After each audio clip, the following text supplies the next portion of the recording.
Hello, this is Walt Cassidy coming to you from Central Brooklyn, New York City. Today's date is Saturday, March 28th, 2020, and I'm reading from my book, New York Club Kids by Waltpaper. Today's chapter is Chapter 6, Techno Warriors. Back at the Club Kid compounds on 22nd and 24th Streets, different people continued to find their way into our orbit. We spent many tender moments together after we all worked long nights in the clubs. We were paid around 4:30 in the morning, and if we didn't go to an after-hours club like Save the Robots, we all went back to one of the two Club Kid houses to finish off our drugs, order breakfast, cuddle, and gossip about all that went down earlier in the night. Those were some of my favorite times. It was like family time. We tended to have very philosophical discussions, exchanging ideas, brainstorming, and plotting and planning our next moves or looks. While the rest of the world was still asleep, we were wide awake and dreaming. We would strip down our looks, wash off our makeup, and apply this cheap green clay mask that was made by Queen Helene. At home, we never listened to club music. We were usually playing one of the goth-like 4AD bands that we all liked, or William would play some 70s easy listening music that we had grown up with, like Fleetwood Mac. I think people imagine that we lived our lives around dance music, but at home it was usually quite the opposite. Sometimes those morning sessions were a chance for us to introduce a new person to our scene. Maybe there was a club kid visiting from out of town, or a cute skater boy from New Jersey who had been snatched off the main dance floor. These moments were a chance for us to all sit around and investigate what these mysterious visitors coming onto our turf might be all about. It was a soft trial of sorts. In each Club Kid house, there was usually someone who sold drugs, so we'd get a fair amount of morning traffic from people looking to score. Some would pass through quickly, or if they were cool, they would stay and chill with us. Elder club members from the scene would occasionally appear. It was always a bit weird and suspect when someone older came around. They would observe us, and we would observe them. I remember one morning when Billy Beyond came over to the 24th Street compound. We were all a little baffled and nervous. He was part of the old school pyramid drag scene and was really well respected. He was one of those people that clearly didn't like Michael Alec, so we assumed that he probably didn't like us younger club kids either. Michael had warned us to be careful of certain personalities, and he was definitely high on the list. Drugs have a way of instantaneously transforming the most distant and unfamiliar strangers into good friends, at least for the time that you share that chemical bond. Billy was known for having a very pretty face and sharp wit, and what I remember most clearly about our interaction was his complimenting us on our nice skin.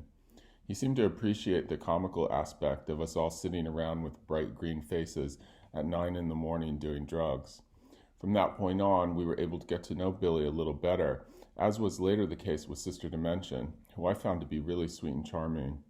Slowly, we removed one brick at a time in the wall between old school and new school, but we did still proceed with caution. In New York, there was so much shade flying around the club circuit that you could never know how someone truly felt about you. There were politics involved when you arrived at a certain status or position in the club framework. Most people kept it cute on the surface. If you had power, you had to get used to the idea that strangers would want to be your best friend. They wanted invites and entry into exclusive parties and venues, drugs and free drinks, and they wanted access. The club kids adjusted to and managed that kind of attention in different ways.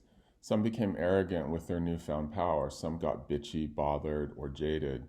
I found it pretty easy to cope with and manage the attention that I was starting to receive. I certainly had a few princess moments, but for the most part, I kept a pretty good sense of humor and some mindful boundaries. I attribute this to the fact that we in the inner circle had each other to cling to and were the truest of friends. There was no question about that, and it was a good anchor. Frequently, the people that would buddy up to us could be quite famous. At that time, the mega clubs were coveted destinations. There was so much going on in New York that timing and being in the loop were key. You could easily miss out on the most exciting and exclusive moments if you weren't tuned in. Being a celebrated nightclub personality in certain situations could hold the same weight as being a pop star or a famous actor. Club kids were highly connected to the pulse of the city, whereas properly famous people, isolated in their celebrity world, could lose touch with what was really going on, and with that, their edge. Nightclubs bridged that gap.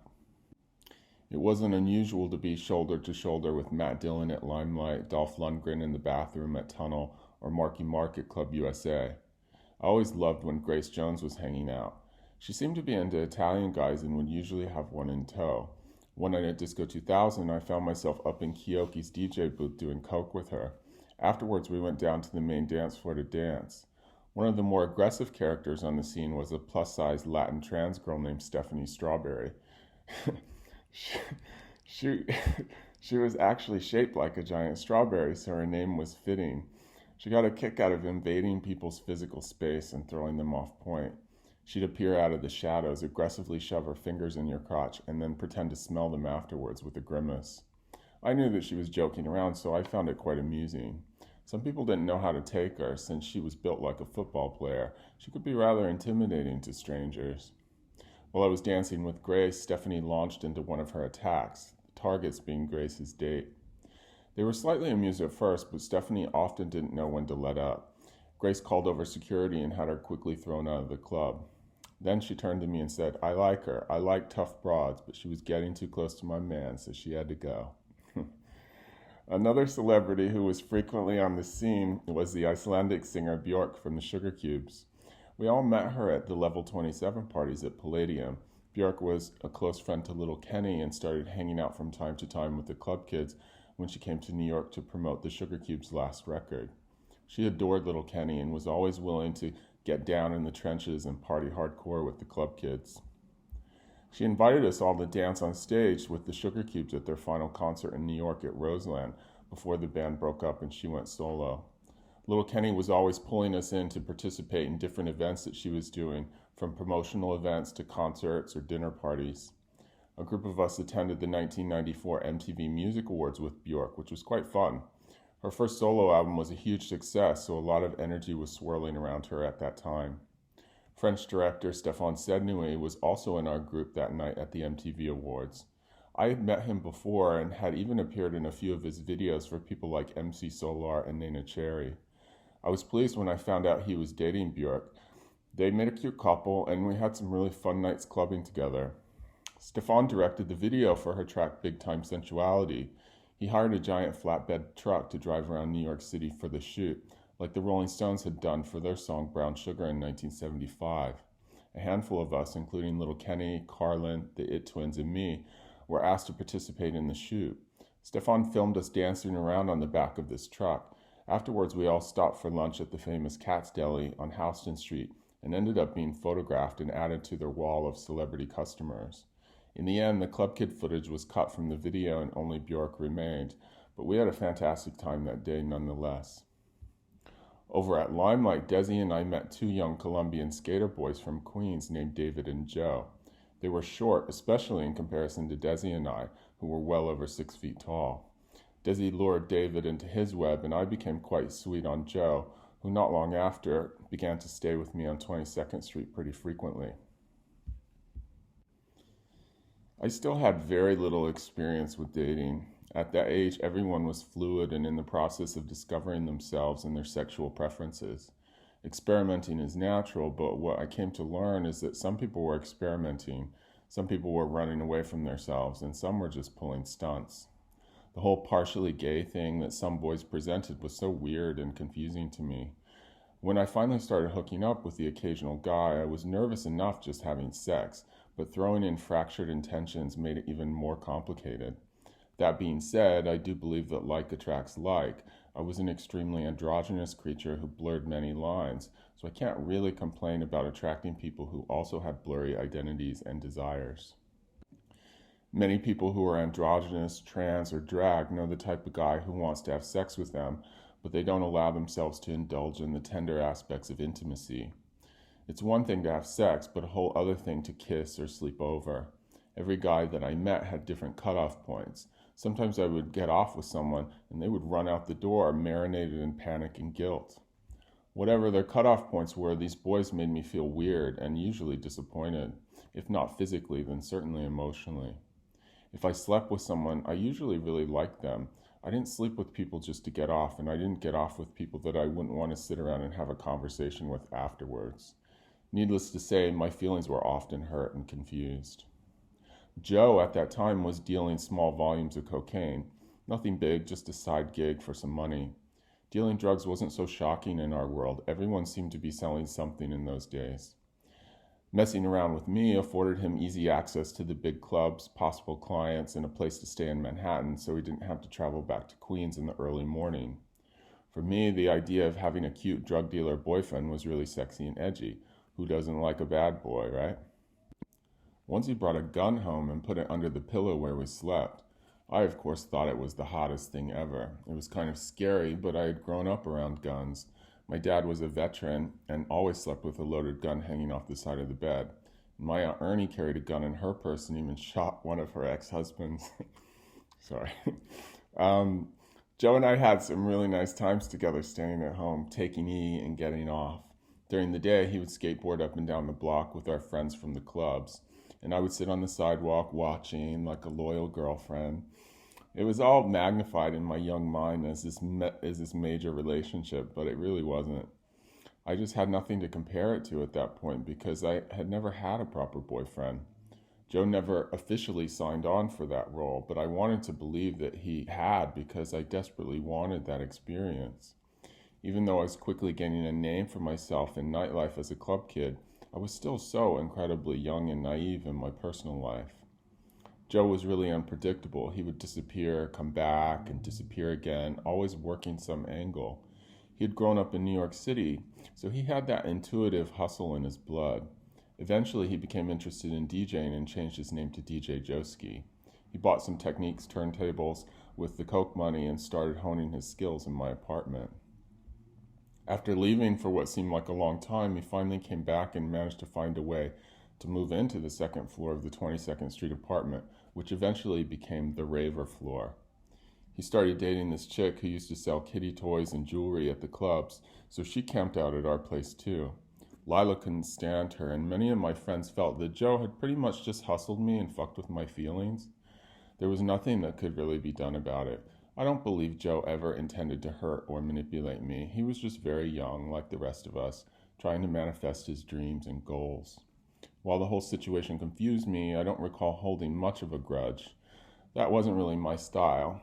I may have set a few dead bumblebees on fire, but that's about it.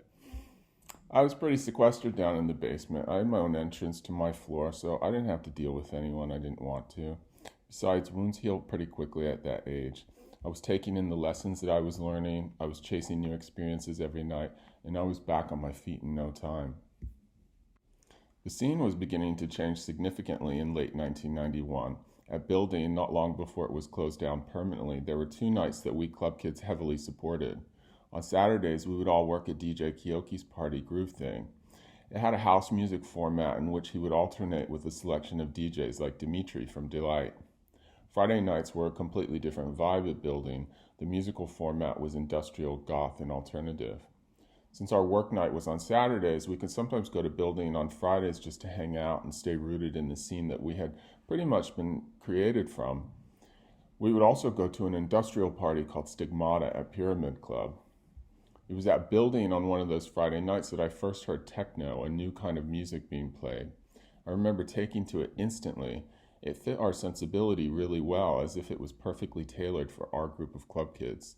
This new sound completely represented our aesthetic and created a very sharp dividing line between the new scene and the old scene. The sound was abstract, confident, and epic. It perfectly infused the large Thunderdome industrial setting of the Building. Techno was raw and brutalist. There was an element of absurdity to it, but the sound was rich with mechanical soul and triumphant capacity. It was broken, fractured, and bionically put back together again, just like us.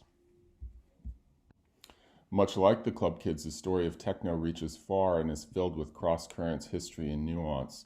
It found its way to the surface as a result of geographic cross-pollinations in musical style that were facilitated by the sequential development of drum and bass machines used to create dance music. This intersection was then colored by an interest in futuristic themes, largely inspired by the American writer Alvin Toffler and his series of books including Future Shock from 1970 and The Third Wave from 1980. The word techno was extracted from Toffler's phrase techno warrior to describe the new music being developed by pioneering DJ Juan Atkins in Detroit around 1988. Atkins is credited as the originator of techno along with Derek May and Kevin Saunderson. Together they are referred to as the Belleville Three. They combine the black music styles of Chicago house, funk, electro, and electric jazz with the electronic music of European pioneers like Kraftwerk and Giorgio Moroder and the Japanese band Yellow Magic Orchestra. The conceptual aspect of techno stemmed from a fascination with the idea of transferring the spirit from the body to a machine. The machine utilized to create the techno sound, sometimes referred to as Detroit techno, was the Roland TR-909 drum machine. This new repetitive instrumental music was designed for use in continuous DJ sets and most frequently carried a rhythmic common time signature of 4/4. This mechanical evolution followed the use of the TR-808 drum machine, which had been used to create earlier house music and disco music, and the TB-303 bass machine, which further developed that sound into acid house. In 1988, a Brooklyn DJ and music producer named Frankie Bones released a series of recordings of stripped-down and looped breakbeats called Bones Breaks. These tracks, which were rooted in the 4/4 techno style of Detroit, became the foundational source material for the development of later styles of drum and bass and jungle. The popularity of these records led to an invitation for Bones to DJ at an outdoor UK rave festival called Energy in 1989. He played to an audience of 25,000 people in an airplane hangar as the sun came up. This was the first time he took ecstasy. Inspired by the experience, he brought the idea of a rave back to the States and began staging his own events in New York. With his brother Adam X, Frankie Bones created a series of 3 parties called 1077, where he shared his experience of taking ecstasy with the attendees. Along with Heather Hart, who first went by Heather, the brothers opened up the first all-techno record store, Groove Record Shop in Brooklyn. Hart also created an influential techno music zine called Under One Sky. This team then went on to put on the historic Storm Rave in a brickyard in Flatbush, Brooklyn in 1991, which attracted a surprisingly unified crowd that reached far beyond their local contingent. Around the same time, another promoter from Staten Island named Lord Michael was starting to cultivate a techno crowd of his own, channeling it into Limelight. Stephen Lewis and Michael Alec, who had taken over the direction of the club, saw potential in Lord Michael and offered him the chapel to start throwing his parties. He was so successful at bringing crowds into the club that he was given the main room on Friday nights, creating the party Future Shock with DJ Repeat and MC Romeo. The building had suddenly closed, and all of us who worked there on the weekends were quickly swept up by Limelight. In addition to working Michael Alec's flagship party, the Wednesday Night Disco 2000, club kids were hired as dancers and hosts on Friday nights at Future Shock. These parties pushed the coarse 4/4 techno style to packed crowds of bridge and tunnel kids who went insane for the mixture of music, ecstasy, and club kids. Ravers weren't quite so defined as a group at this point. There were no baggy pants, stripes, goggles, glow sticks, or pacifiers. It was wall-to-wall testosterone-infused Italian guys and a few of us inner-circle club kids in the mix. In addition to the go-go cages that hung from the ceiling, Limelight also set up a catwalk that stretched from one side of the mezzanine to the other. Desi, Earl, and I would go nuts dancing on that thing, stretched above the crowds of boys oozing with hormones. It felt like a gladiator arena with all that meat lining the space. When older people from the scene happened to pass through, they usually had a hard time comprehending what was going on. The musical format had changed to something that was much more reminiscent of hardcore punk than the gentle standards of house music.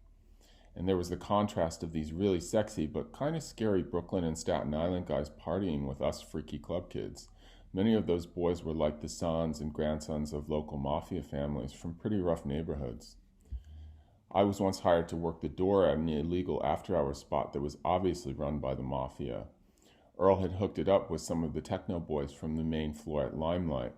I guess it was a space run by someone's brother or uncle or cousin. The after-hour circuit always seemed to have a distinctly gangster vibe to it. In the early morning hours around the city, you could end up in one of these weird spaces off the beaten path. You'd walk in and see all these shady characters gambling and discreetly carrying on. It was a whole other highly underground scene. For my door job at this space, I was given my own private security guard named Rocco. He was a championship kickboxer from deep Brooklyn and was incredibly handsome. I sat perched on a stool outside of the space in a full-length purple faux fur coat. The only threat Rocco had to protect me from was the giant street rats that he chased from underneath my feet.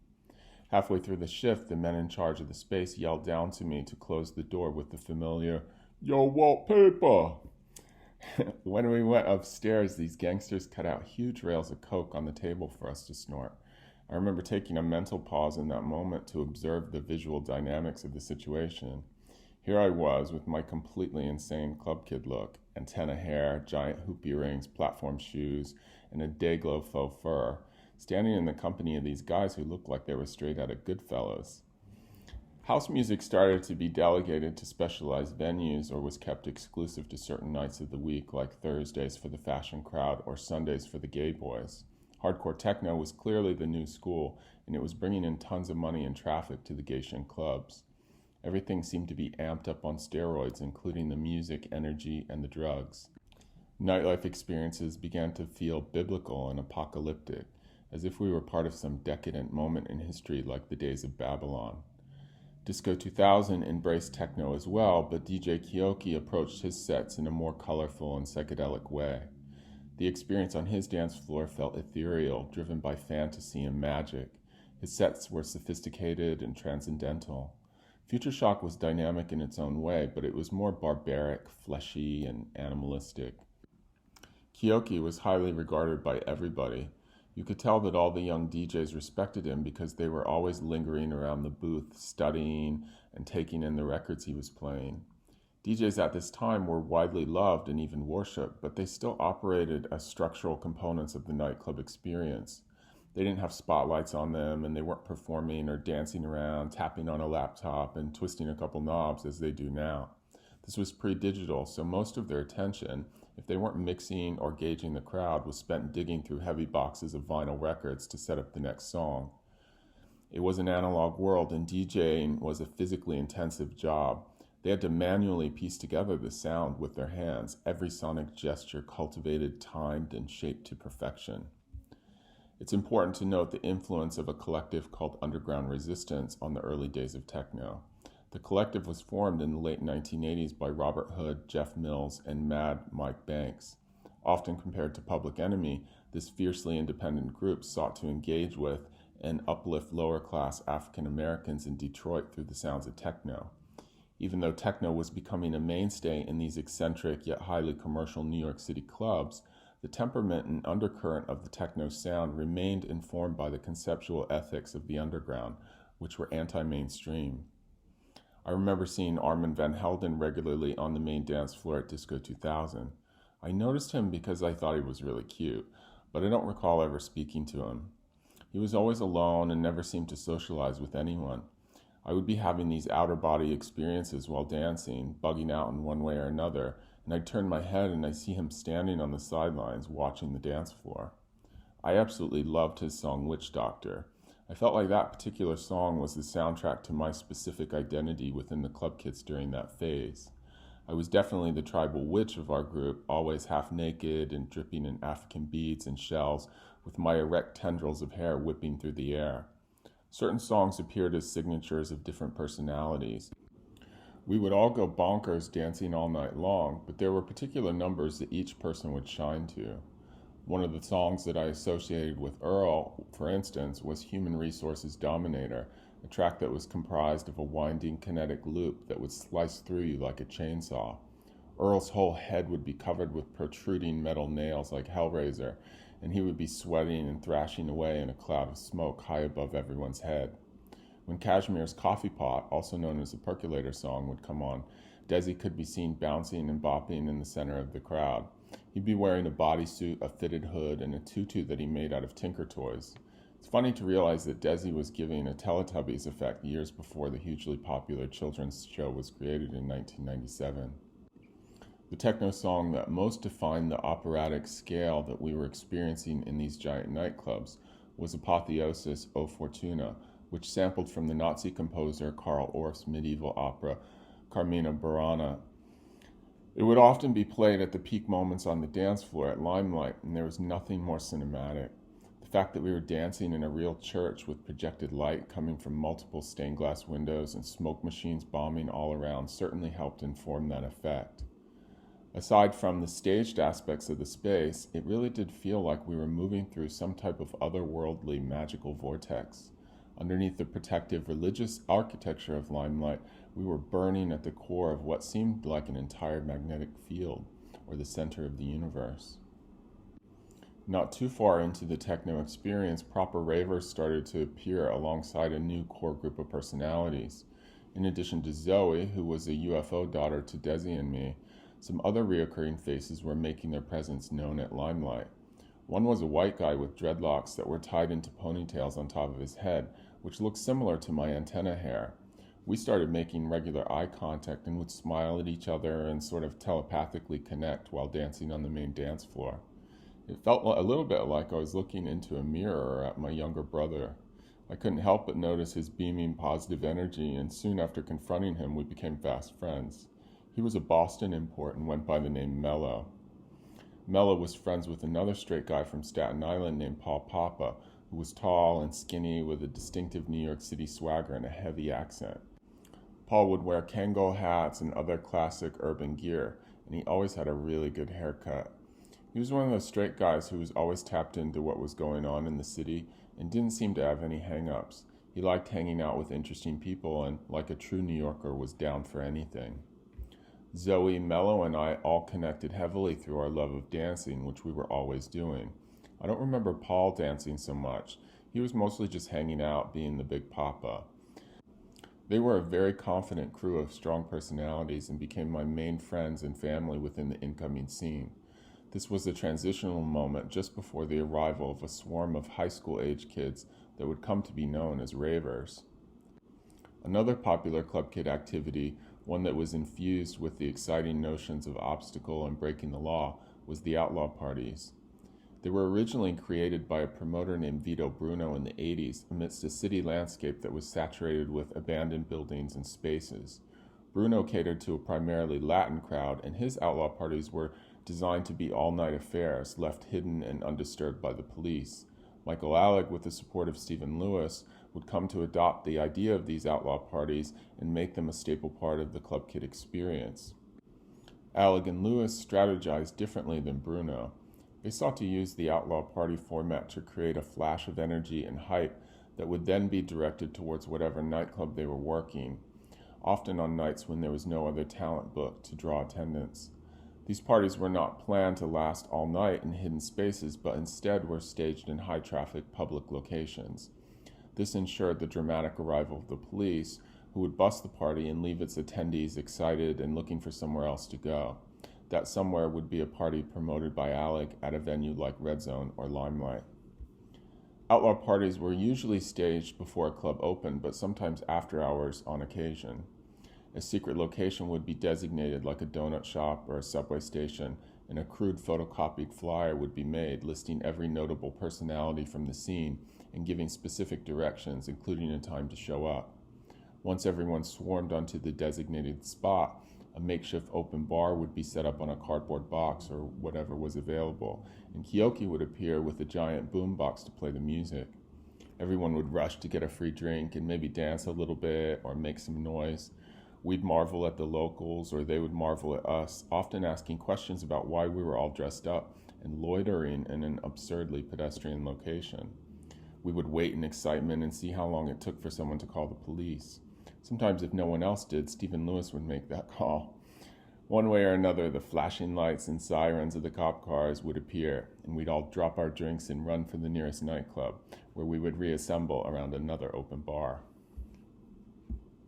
One of the most successful and frequently referenced outlaw parties was a fashion show that was staged on the L train one night at 4:30 a.m. After everyone arrived to the station and piled onto the train, the House of Field, decked out in their signature leopard print gear, walked through the subway cars as if they were a runway. Fashion shows were generally well paired with outlaw parties because they gave the spontaneous event focus and direction and weren't hard to pull off logistically. All they required was walking and having a good look, and getting it done before the police arrived.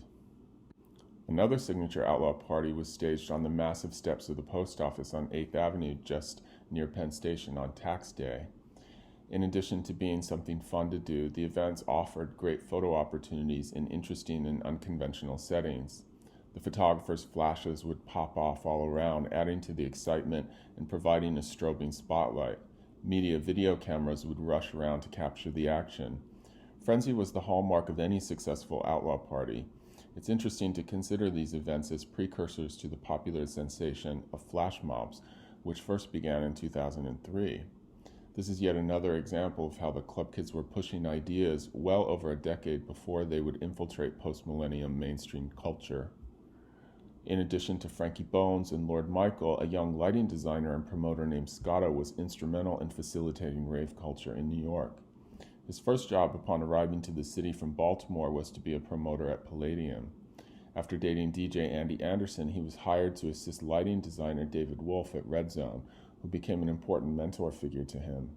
It was Wolf who first took Scotto to the Choice After Hours party held in David Mancuso's loft on the Lower East Side, where DJs Richard Vasquez, Frankie Knuckles, and David Morales would all spin.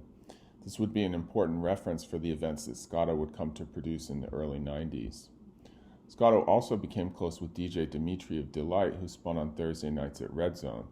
This connection led him to being hired as the tour manager for deee-lite's first breakthrough UK tour. It was on that tour that Scotto tapped into the rave energy that had already been building in Europe. Upon his return to New York, after designing and installing some lighting systems for building in Limelight, he staged his first rave called Rave the Ritz in June of 1992 at the former Studio 54 space. This began his progression towards what would become the Visionary Collective and Friday night party NASA, or Nocturnal Audio Sensory Awakening, that was held at the Shelter nightclub. The space at 157 Hudson Street had previously been the location of Area. Under Rudolph Pieper, it was later known as Quick. After losing its liquor license, it reopened as a non-alcoholic space under the name The Shelter in 1991. The staple crowd from Paradise Garage, which closed, relocated to The Shelter and were the first to occupy the venue. In August of 1992, Scotto combined forces with an impressive gathering of musical and DJ talent, including Dante, DB, Moby, Dimitri and Kira of deee-lite, Mr. Clean, and Jacqueline Christie, to create the NASA rave party. The Shelter, in hopes of pulling in a diverse spectrum of people to the venue, was the first venue to really push the idea of a large roster of DJs who rotated throughout the night. Prior to NASA, DJ Dante had staged a successful rave party called Evolution at the gas station / 2B venue in the East Village on 2nd Street and Avenue B. That was the first proper rave party that I attended outside of the Techno nights at Limelight and before that Building's Friday night industrial party, which Dante had also been involved with. While the Building was the first place that I cohesively experienced techno music as the wave began to build, the world had previously played host to the earliest appearances of this new musical genre by booking pioneering DJs from Detroit for their Thursday night parties. Another important pocket of influence within the blossoming rave scene in New York was a store called Liquid Sky, which was opened by Brazilian DJ Carlos Solslinger and his then-wife Claudia Ray after they came to the city in 1989. At the NASA party, Solslinger and his Liquid Sky crew were brought in to curate the DJs and host the Chill Out Lounge. Liquid Sky existed in two locations, the first at 482 Broome Street. DB owned and operated Temple Records in the basement store below. Claudia Ray had the vision behind the designs of the store and was responsible for creating the now infamous Astro Girl alien figure logo with a heart-shaped vagina. The store sold a wide assortment of printed t-shirts and hoodies, brightly colored camouflage, bags and backpacks, and their signature wide-leg jeans. These baggy pants came with a unique beeper pocket sewn onto the fly, which could also be used to store drugs and became the go-to uniform for the rave scene. The second location of Liquid Sky opened at 74 Lafayette Street after a fire at the first location in 1992. Solslinger split from Ray and started dating Limelight door person Mary Frey. It was Frey who would hold down the store at the new address and who began to bring in a fashion influence. She curated a dynamic staff of employees that included Gabriel Hunter, Peter Glennon, and Chloe Sevigny. Gabriel Hunter, who first met DJ Dante at his Evolution parties, was hired at the very last minute to work the door for NASA's opening night. The party initially operated in two legs. The first part was held at the shelter space until 5 a.m., and the after-hours leg, called Sunrise, was held outdoors at Amazon Village near Pier 25 and the West Side Highway until noon. Larry T. was the DJ for the early morning outdoor portion of the party. They served breakfast and offered volleyball, bungee jumping, and cartoons. After being inside the massive clubs all night, it was actually quite fun to be outside in the morning light. Eventually, the dual locations became too laborious to stage, and NASA chose to stay open past 5 a.m., hosting after hours at the shelter space. Summer was generally a disastrous time to start a new party because most of the inhabitants of the city left town during those months for holiday. Because the NASA crowd was heavily comprised of underage high school students who had summer break, the lunchtime worked to the party's advantage. NASA became a huge success and reached iconic status as the result of Scotto and his collective's intelligent approach to branding, but the party only existed for a year. Part of NASA's notoriety came from it being referenced in Larry Clark and Harmony Korine's 1995 Kids. Chloe Sevigny, then Harmony's girlfriend, played the lead character. The NASA club scene that was featured in the film was actually staged at Peter Gation's Tuttle nightclub. By the time the movie was filmed, the original party had long since been over. During NASA's run, there was a lot of cross-pollination with Limelight. People like Gabriel Hunter began working the door on certain nights. Liquid Sky's Mary Frey also continued on as door person at Limelight alongside Kate Harwood and Richard Barron, who launched a rave-oriented clothing line called Ding Dong School. That line was prominently featured in a paper magazine editorial organized by Peter Davis, which was the first of many fashion editorials that began to highlight the style dialogue between club kids and ravers. Gabriel Hunter, who was generally regarded as one of the sweetest figures on the scene, was roommates with Chloe Sevigny and Peter Glennon. Hunter and Glennon ended up at our Club Kid compound on 22nd Street pretty frequently via the raver floor and spent many afternoons skating out front with Joski. Chloe was a beautiful young girl from Connecticut who had a short pixie haircut when we first met. I guess she was connected to the skate scene, but I didn't know or pay attention to that detail at the time. She was introduced to me by another new personality named Sydney, a Thai kid who had grown up in Manhattan. I met Sid in the stairwell at Pyramid while attending its industrial theme party Stigmata. I gave him my number and put him on my guest list for Disco 2000, which he started attending regularly with Sevigny. Sid was kind of like Chloe's social pimp in a funny way. She would sit perched in the topiary lounge at the front of Limelight, where the club kids would host open bar, and he'd work the room and do most of the talking and hustling. Chloe was quite shy, but I really liked her energy. She had a great style sensibility with a strong emphasis on vintage and was way ahead of the curve when it came to incorporating irony into her look. Sid mentioned that she had a little crush on me, which flattered me, and that was the beginning of our sweet friendship. She had these big, sparkling eyes and a distinctive laugh that added to her charm and uniqueness. I noticed that she seemed to be studying and drinking in the whole club experience with all of its characters, outfits, and social dynamics. Like many of us characters on the scene, she began to score photo shoots, videos, and gigs with brands like X-Girl. We ended up modeling together for a few occasions, including a fashion show for the brand Jisp Johnson, which would later become Bernadette Corporation, and a rave-themed photo shoot by photographer Joseph Cultis for High Times magazine. Chloe was quite androgynous in the early days, and at times she could have been mistaken for a very pretty skater boy. The rave contingent brought a lot of sexual, gender, and age fluidity into the scene. The previous boundaries of urban style seemed to be softened. Hip-hop, skater, indie, fashion, and club kid effects began to meld into a non-committal poly-style that was informed by a posture of disheveled and carefree youth. Everyone started to look like an unkempt child from the 70s with ill-fitting clothing that was either over or undersized. Absurdly baggy pants that would drag on the floor, skin-tight baby tees, backpacks made to look like stuffed animals, and hair that was sectioned off into pigtails and littered with barrettes all became the standard. Many of us stopped shaving our heads and grew our hair out into these shaggy, not long but not short styles. My hair texture was thick and broom-like and quite unruly. To keep it in order, I would load it up with gel while it was still wet and bobby pin it down to my head, framing my face. It dried straight and perfectly molded, but it would flip up on the ends, giving a little wisp. My other motivation for doing this was to attach hair pieces and falls to my head, which I had begun to incorporate into my look. When I was not wearing hair pieces, I would tease the back up so that it looked like I had just woken up from a restless night of sleep. I started to dye my hair red, which combined with this styling made me look a bit like a druggy rooster. In its many variations, this type of hairstyle became very popular, and it even started to appear on the incoming wave supermodels who were taking over the fashion industry. With rave trends bubbling up to the surface, along with a new flood of Seattle's grunge music, fashion became focused on all things street. After being cast in a few videos and fashion shows, I became friendly with a lovely French woman named Michelle Saunders, who was overseeing a new modeling agency called Trouble in New York. She was a club veteran and a close friend to Pat Field, who had come up during the heyday of the Paradise Garage.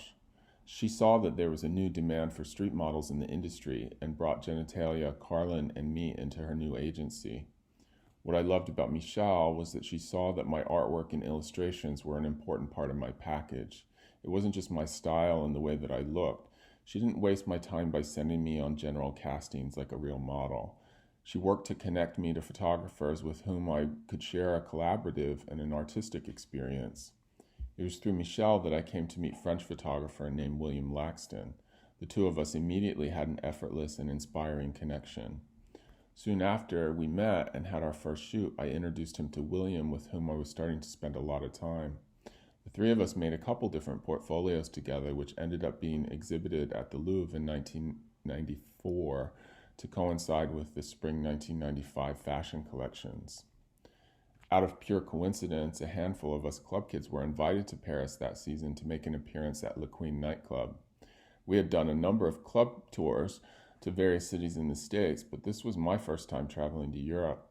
The timing couldn't have been better. Genitalia was walking for Jean-Paul Gaultier that season, and my portfolios with William Laxton were on display at the Louvre.